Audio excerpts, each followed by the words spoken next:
मगहिया भाई बहन के भूलेटन काका के राम राम आथिन मगहिया खबर में सुनथिन देश दुनिया के खबर। आज से संसद के विशेष सत्र आयोजित कल जाए। महिला आरक्षण विधेयक पेश करे के कांग्रेस कर सका है मांग। 5 दिन में 8 गो बिल पेश होवे के है उम्मीद। नया संसद भवन में 20 तारीख से होए कामकाज। शांति निकेतन यूनेस्को के विश्व धरोहर में हो गया शामिल। केंद्रीय मंत्री बीके सिंह कहलका कि कुछ समय बाद पीओके भारत में हो जाए अपने आप शामिल। कांग्रेसी वेणुगोपाल कहलका है कि 2024 के चुनाव कांग्रेस ले करो या मरो वाला है। हिमाचल विधानसभा के मानसून सत्र आज से।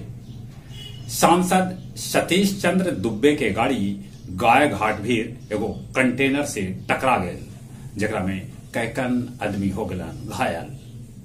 छत्तीसगढ़ में नोट के बंडल के साथे विधायक राजकुमार यादव के वीडियो हो रहा है वायरल।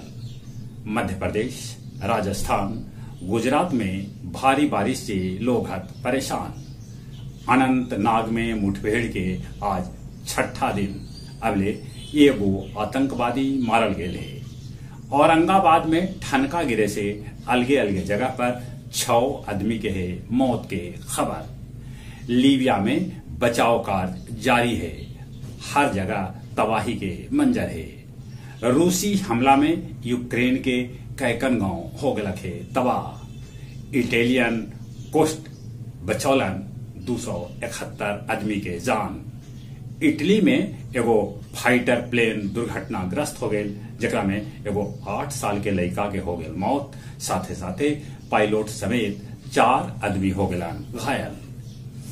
गया जी के कुछ मोहल्ला में 8 तारीख से 20 तारीख तक पानी सप्लाई रहा बाधित। कल आजाद पार्क गया में गणेश उत्सव के हुए शुरुआत। अब कुछ खेल के समाचार। भारत एशिया कप 10 विकेट से जीत ले। श्रीलंका के 50 रन पर ऑल आउट कर दे भारत। मोहम्मद सिराज 7 ओवर में 21 रन देके 6 विकेट झटकलन। उन्हें हार्दिक पांड्या 3 ओवर में 3 विकेट लेलन। 8वां बेर भारत जीतल एशिया कप।